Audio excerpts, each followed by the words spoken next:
नमस्कार दोस्तों, मैं विनोद स्वागत करता हूं आपके अपने YouTube चैनल वेद ज्ञान लाइफ में। तो दोस्तों, विश्व का सबसे बड़ा कंफ्यूजन भरा सवाल है दोस्तों। हमारे मन में यह सवाल अक्सर खटकता है दोस्तों कि आखिर परमात्मा है कौन, ईश्वर है कौन। अर्थात दोस्तों, मानव इतिहास का सबसे बड़ा प्रश्न यही रहा है दोस्तों कि ईश्वर है कौन। अब यह सवाल इसलिए मुश्किल है दोस्तों क्योंकि संसार में भगवान को दो रूपों में समझा गया है। इसमें सर्वप्रथम है दोस्तों साकार, यानी दोस्तों जिस रूप को देखा जा सके। इसमें दूसरा है दोस्तों निराकार, जो कोई आकृति नहीं रखता, सर्वत्र है, सर्वव्यापी है। लेकिन जब ब्रह्मांड के उत्पत्ति की बात आती है तब ग्रंथ कहते हैं उससे भी ऊपर एक पूर्ण चेतना मौजूद है। अब वह चेतना है क्या, जो ना जन्म लेता है, ना रूप बदलता है और ना नष्ट होता है। इसी को दोस्तों विभिन्न ग्रंथ परमात्मा, ब्रह्मा, सत्पुरुष, परब्रह्म, अल्लाह ताला, ईश्वर आदि नामों से पुकारते हैं। यानी दोस्तों समझिए, कुल मिलाकर परमात्मा है एक, लेकिन उसको ही अलग अलग नामों से पुकारा जाता है। ये सभी प्रमाण बताते हैं कि परमात्मा की सर्वोच्चता को बनाए रखने के लिए उसका स्वरूप अदृश्य, अप्रकट और निराकार होना आवश्यक है। क्योंकि दोस्तों इस ब्रह्मांड की सारी गतिविधियों को नियंत्रण रखने के लिए परमात्मा को निराकार होना आवश्यक है दोस्तों। अब यहीं पर दोस्तों एक सबसे महत्वपूर्ण प्रश्न और सबसे बड़ा सवाल उठता है। अब वह सवाल क्या उठता है दोस्तों, समझिए कि अगर परमात्मा निराकार है तो फिर साकार वृत्त रूप पूजा क्यों की जाती है। समझिए दोस्तों, जब परमात्मा निराकार है, जिसका कोई रूप ही नहीं है, ठीक है, जो अदृश्य है, उसी की पूजा साकार रूप में वृत्त रूप यानी दोस्तों मूर्ति पूजाओं के रूप में क्यों की जाती है। आप समझ गए होंगे इस बात को। अर्थात दोस्तों, जब हम मूर्तियों की पूजा करते हैं, जैसे भगवान शिव की पूजा करते हैं, ब्रह्मदेव की पूजा करते हैं, श्री हरि विष्णु की, कृष्ण की, राम की, किसी भी अन्य देवी देवता की पूजा हम किस में करते हैं दोस्तों, मूर्तियों में। और वह क्या है दोस्तों, साकार रूप। यानी दोस्तों सवाल यही उठता है सबसे बड़ा दोस्तों कि जब पूर्ण परमात्मा, जब परमात्मा निराकार है, उसका कोई रूप नहीं है, तो फिर हम देवी देवताओं की पूजा मूर्तियों में क्यों करते हैं। आखिर इसका सबसे बड़ा रहस्य क्या है दोस्तों, इसी को समझना बहुत मुश्किल है दोस्तों, और बहुत से लोग इसको अभी तक नहीं समझ पाए दोस्तों। इसीलिए दोस्तों यह सवाल अक्सर हमारे मन में उठते रहते हैं।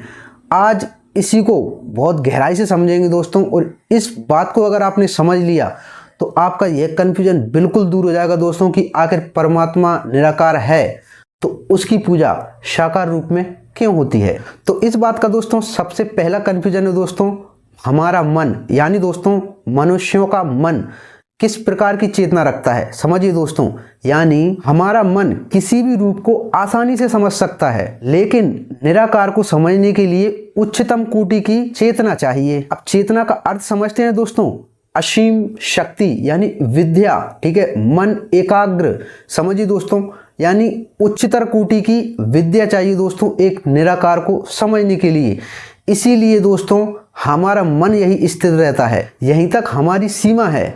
अब साकार रूप क्या है दोस्तों, एक माध्यम। साकार रूप जैसे देवी देवता एक निराकार परमात्मा तक पहुंचने का साधन, अर्थात सीढ़ी। आप कुछ भी समझिए दोस्तों, एक निराकार परमात्मा तक पहुंचने का माध्यम, यानी इसी साकार के द्वारा हम उस निराकार परमात्मा तक पहुंच सकते हैं।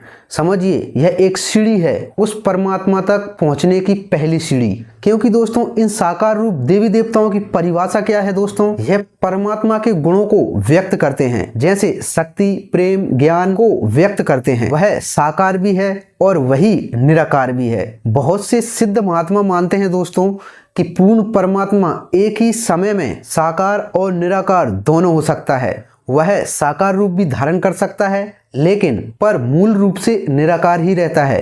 अब ऐसा कैसे दोस्तों, इसको समझिए। देखिए दोस्तों, मैं अपने आप का ही उदाहरण आपको देता हूं दोस्तों। मैं कौन हूं, विनोद। अब ये विनोद नाम किसका है दोस्तों, मेरे इस साकार रूप का। लेकिन दोस्तों मेरे अंदर जो निराकार रूप, जो आत्मा है दोस्तों, वह एक निराकार है, उसको कोई नहीं देख सकता दोस्तों। तो वह क्या है, एक निराकार।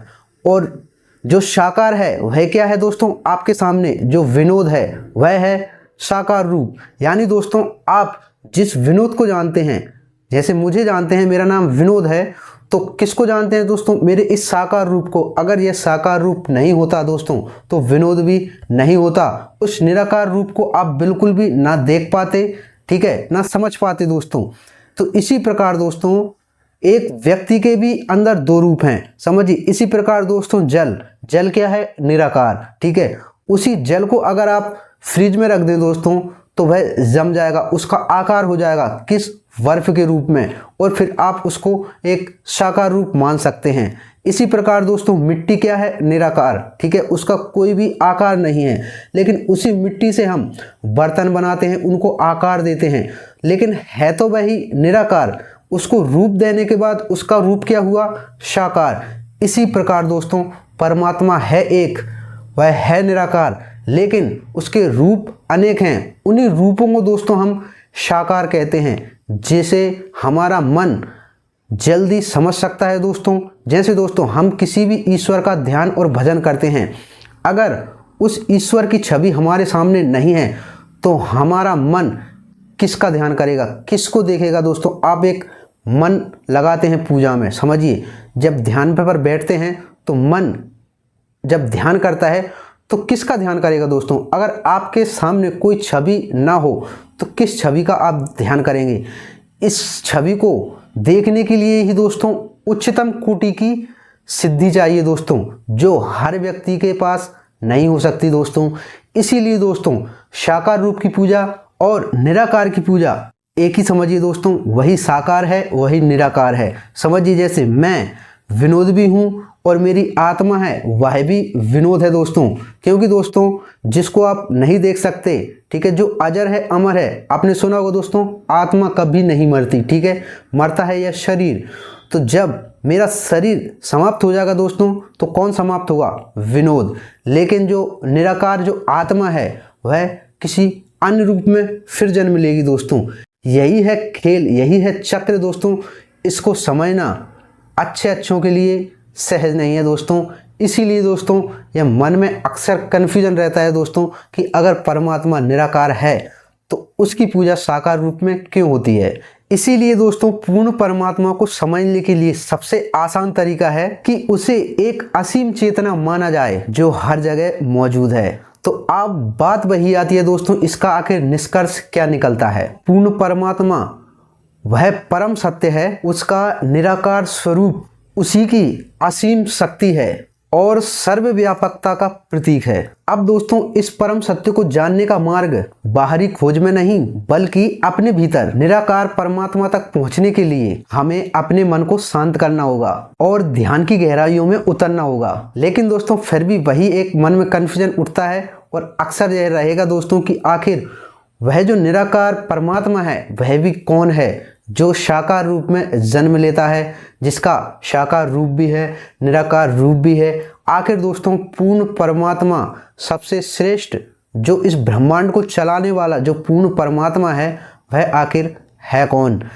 इसका रहस्य दोस्तों अच्छे संत अभी तक नहीं बता पाए दोस्तों। कई वर्ष बीत गए दोस्तों और आप सदियों से यही सुनते आ रहे हैं दोस्तों कि हर वेद की यही मानता है दोस्तों। जैसे आप शिव पुराण पढ़ेंगे तो शिव परमात्मा है, भगवत गीता पढ़ेंगे तो श्री कृष्ण परमात्मा है, भागवत पुराण पढ़ेंगे तो माँ भगवती पूर्ण परमात्मा है। यानी दोस्तों हर ग्रंथ को पढ़ने के बाद उसी का सर्वोच्च ईश्वर होने का प्रतीक मिलता है। लेकिन दोस्तों उन सभी ग्रंथों को अगर जोड़ा जाए तो उनका निष्कर्ष केवल एक ही निकलता है। तो वह निष्कर्ष क्या निकलता है दोस्तों? और वही संपूर्ण वेदों का निष्कर्ष मिलाकर दोस्तों किस चेतना किस परमात्मा की ओर इशारा करता है। अगर आपको यह परम सत्य जानना है दोस्तों जो सदियों से हमारे मन को गूंथता है दोस्तों कि आखिर वह निराकार पूर्ण परमात्मा है कौन, तो इसका आंसर अगर आपको जानना है दोस्तों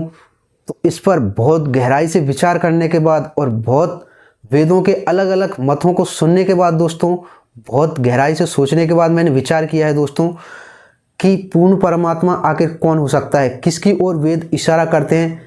इसका अगर आपको रहस्य जानना है कि आखिर वह चेतना है कौन, वह पूर्ण परमात्मा है कौन, तो कमेंट में अवश्य बताएं दोस्तों। इसकी जानकारी मैं बहुत ही जल्द आपको किसी वीडियो में दूंगा दोस्तों, जिसमें आपको मैं बताऊंगा दोस्तों कि आखिर वह पूर्ण परमात्मा है कौन, उसका नाम क्या है। ठीक है, वह निराकार परमात्मा जो अनेक स्वरूपों में है वह है कौन। इसका सही आंसर दोस्तों मैं आपको किसी अगली वीडियो में दूंगा। अगर आपको जानना है, वैसे यह विषय तो दोस्तों सबको ही जानना है, जो हर मनुष्य के मन में, हर सनातनी के मन में अक्सर खटकता ही रहता है दोस्तों, जिसका आंसर आज तक कोई नहीं जानता दोस्तों। तो अंत में निष्कर्ष यही निकलता है दोस्तों कि आखिर पूर्ण परमात्मा वह परम सत्य है कि उसकी निराकार की जो शक्ति है दोस्तों, वह एक ऐसी असीम शक्ति है जिसे न आज तक कोई समझ पाया है और न कोई समझ पाएगा। अब इस परम सत्य को जानने का मार्ग बाहरी किसी खोज में नहीं है दोस्तों, बल्कि हमें अपने ही भीतर निराकार परमात्मा तक पहुंचने के लिए हमें अपने मन को शांत करना होगा और ध्यान की गहराइयों में उतरना होगा। तब जाकर दोस्तों आपको उस पूर्ण परमात्मा का दीदार हो सकता है। तो हमें दोस्तों यह याद रखना चाहिए कि चाहे हम उसे किसी भी नाम या किसी भी रूप में पूजें, पर वह एक ही शक्ति है। अब दोस्तों बताइए कि यह विचार आपको कैसा लगा। क्या परमात्मा निराकार है या साकार? अपने विचार नीचे कमेंट में अवश्य बताएं। इस वीडियो को लाइक करें और चैनल को सब्सक्राइब अवश्य कर लें, ताकि आप ज्ञान की ऐसी यात्रा में मेरे साथ जुड़े रहें। चलिए फिर मिलते हैं नेक्स्ट वीडियो में किसी और रहस्यमय जानकारी के साथ। तब तक के लिए जय श्री महाकाल, जय सनातन।